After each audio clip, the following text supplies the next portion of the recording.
Former WSU head coach Nick Rolovich made accusations against the university. Find out about what him and his lawyer Brian Falling call discriminatory and vindictive. Murrow News 8 starts now. From the Northwest Public Broadcasting Studios on the campus of Washington State University, this is Murrow News 8.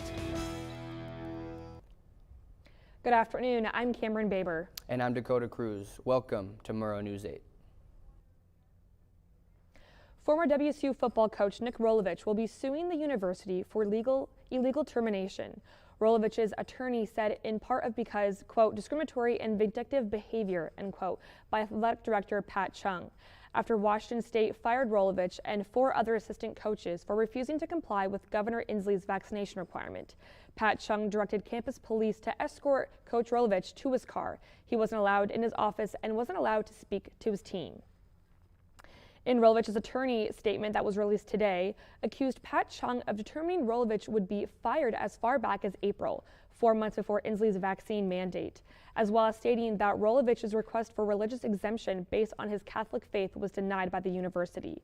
The statement said, quote, Chung's animus towards Coach Rolovich's sincerely held religious beliefs and Chung's dishonesty at the expense of Coach Rolovich during the past year is damning and will be thoroughly detailed in litigation, end quote. At this time, WSU has nothing further to add on to this issue and has said to refer back to Monday's statement. Well, we've heard a lot about Rolovich the past couple days, but now news is arising of another local university coach. Gonzaga basketball's head coach Mark Few has pleaded guilty to driving under the influence this past Friday.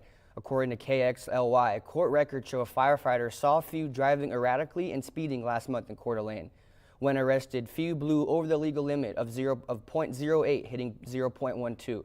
The coach has been suspended from the first 4 events of the season and must use an ignition interlock device on his car until January of 2023, do 24 hours community service, and pay a $1,000 fine. And nearly 1,900 Washington State workers have either quit or were fired from their jobs due to the COVID vaccine mandate. According to the Seattle Times, that is about 3% of the workers in Washington. There's about another 7% of workers that have been given accommodations that let them work in less populated areas, and an additional 4.6%, almost 3,000, are still in a state of flux, meaning that they may have more time to be vaccinated, could be waiting for accommodations, or are retiring. The Spokane County Sheriff's Office is looking to hire deputies. The recruitment strategy includes telling the applicants that there are, quote, no mandatory vaccinations required, end quote. Sheriff Ozzie Kenovich said, quote, those parts of the ad are not intended to attract unvaccinated law enforcement officers, such as the 74 state patrol troopers out of a job because of the failure to comply with the mandate, end quote. The FDA has authorized Moderna and Johnson & Johnson booster shots, as well as mixing and matching between different manufacturers. The committee recommended Moderna boosters for the elderly and at-risk adults 6 months after getting their first shots, and the Johnson & Johnson booster for everyone 18 and older who received the initial shots at least 2 months ago. The ruling will now be handed off to the CDC Vaccine Advisory Committee, who will meet Thursday to discuss booster data. If they issue a recommendation, additional shots for those vaccines could be distributed immediately to eligible people. There is good and surprising news at the Palouse Mall today. Aspirin Shumpert has more. The wait is over. The new Target store, number 3407, at the end of the Palouse Mall in Moscow, Idaho, is open. Late last night, Target surprised everyone with a soft opening. This is to make sure everything operates smoothly and nothing needs to be corrected. It took place a little after 5 p.m. last night and was open until 10 for anyone walking by wanting to come in. The original date set for this location to open was October 24th, this Sunday. It's been posted on the exterior of the building for a little over a month, which was when I and the rest of the community planned to be there. Instead, regular hours began today. Local residents of the Palouse area will have another place to shop. I was here 7 months ago when they first started construction, and today the new Target location is open for the community to come and shop. Although they surprised everyone with allowing the public to shop last night, they still had a great turnout. Didn't anticipate so much excitement before the grand opening, so it was a big success though. This Moscow location is 6,000 square feet. We are considered a small format store. These locations allow Target to serve urban and dense areas like near college campuses where a traditional simply doesn't fit.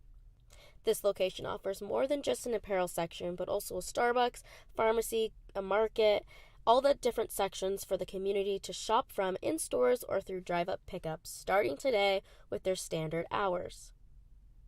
Most of the community is excited about is what we offer in style and having that option down here now. Reporting in Pullman, I'm Aspen Shumpert with Murrow News 8. Washington State University is looking for a permanent vice president for advancement and chief executive officer of the WSU Foundation beginning this month. The search committee is beginning formed and candidates will be invited to submit applications soon. According to WSU Insider, quote, the positions are looking to increase alumni and donor engagement and manage assets to further the university's mission, end quote. WSU President Kirk Schultz has honored 11 individuals in the entire clinical staff of Cougar Health Services for their leadership in safeguarding the WSU community this past year. The President's Award for Safety, Health, and Security recognizes students, faculty, and staff who contribute significantly to the well-being of those at WSU. This takes place largely inside the walls of Cougar Health Services. The Safety, Health, and Security Fair is a week-long event providing insight to help make the community's members' lives easier, safer, and happier. A popular local state park could have restricted access in the near future. We'll have more on what you can expect next on Murrow News 8.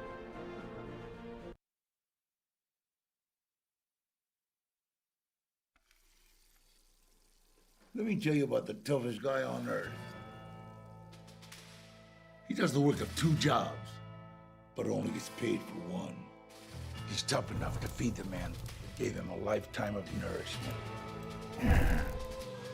He has the crazy strength to lift the man that raised him up without even flinching. That's right. No employee of the month bonus check here. This guy, no, this warrior, will always be by his father's side, even if his dad will hardly remember. Good luck finding a gym to train for that. If this guy isn't the toughest guy on the planet, then I don't know who is. Caregiving is tougher than tough.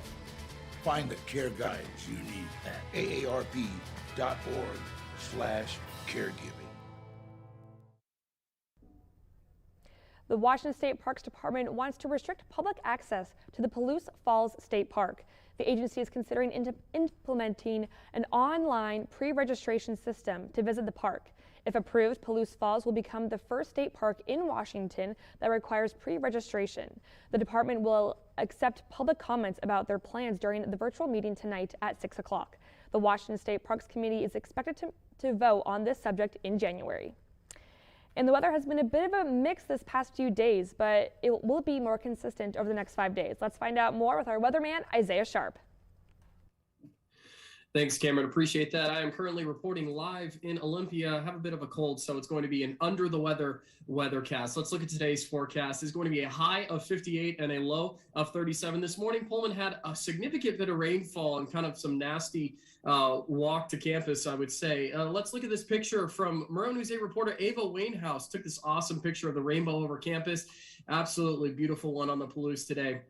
But let's head into tomorrow's forecast. It's going to be a high of 68 with a low of 44 and a chance of rain to come. And that's probably going to be consistent looking forward. Let's take a look at the state map.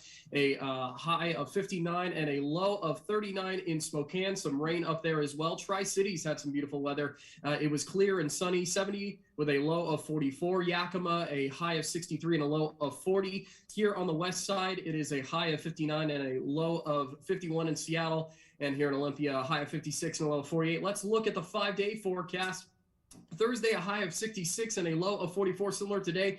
But when it comes to Friday, a high of 57 and a low of 37 with a lot of rain on the way. Saturday, a high of 54 and a low of 38 for Cougar football. A high of 53 and 43, a low of 43 on Sunday with a high of 51 and a low of 39 on Monday. So yes, lots of rain to come and all that fall weather is coming in. Back to you guys at the desk. All right, hey, thanks, Isaiah. WSU soccer will look to knock off a formidable conference tomorrow night. And the Seattle Seahawks picked up a Washington native and former Husky off waivers today. Find out who when we come back.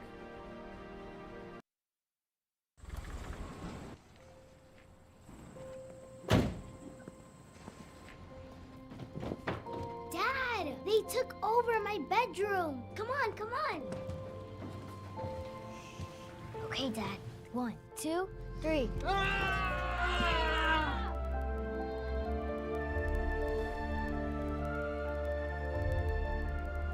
Dad!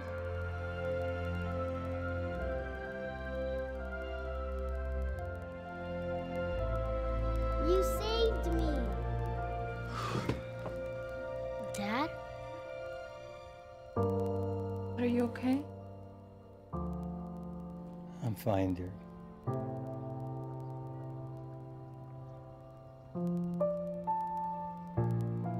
Your hero needs you now, and AARP is here to help. Find the care guides you need at aarp.org/caregiving. Welcome back. Cougs women's soccer will face their toughest test all year when they go toe-to-toe with top 5 ranked USC on Thursday. The Cougs will have their final home game of the 2021 season against the Trojans in pink uniform. The Cougs are 10-2 on the year, and USC is 11-2 and ranked number 5 in the country. Wazoo will be looking to finish strong and get ranked before the end of the season with the help of Nadia Cooper and Ellis Bennett. Yesterday, the Seattle Kraken went down 4-2 to the New Jersey Devils. The loss slips the Kraken to a 1-3-1 record to start the year. However, Seattle did not give up in this game. Kraken coach Dave Haskell said, quote, "We battled hard tonight. We had a push to get back."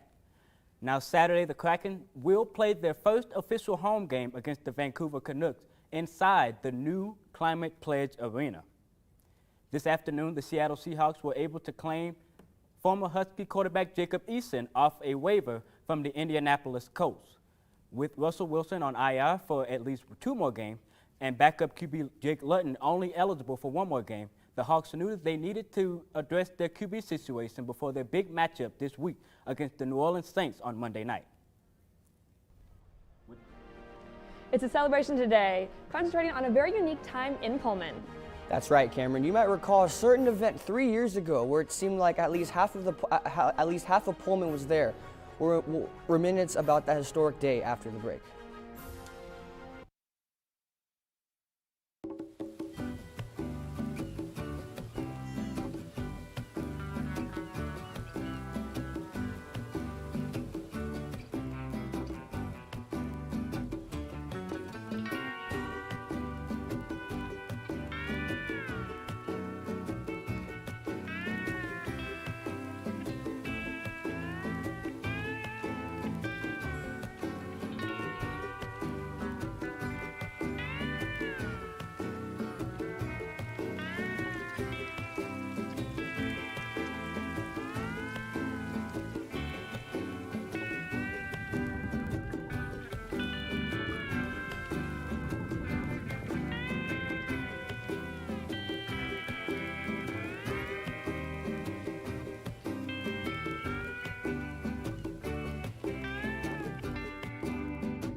Well, today, October 20th, marks the 3-year anniversary that College Game Day was hosted here in Pullman. When it was announced, people went crazy and Pullman became electric. The Cougs served their famous burgers, Lee Corso put on Butch's mascot head, and students and fans rushed the field when we took down the Oregon Ducks.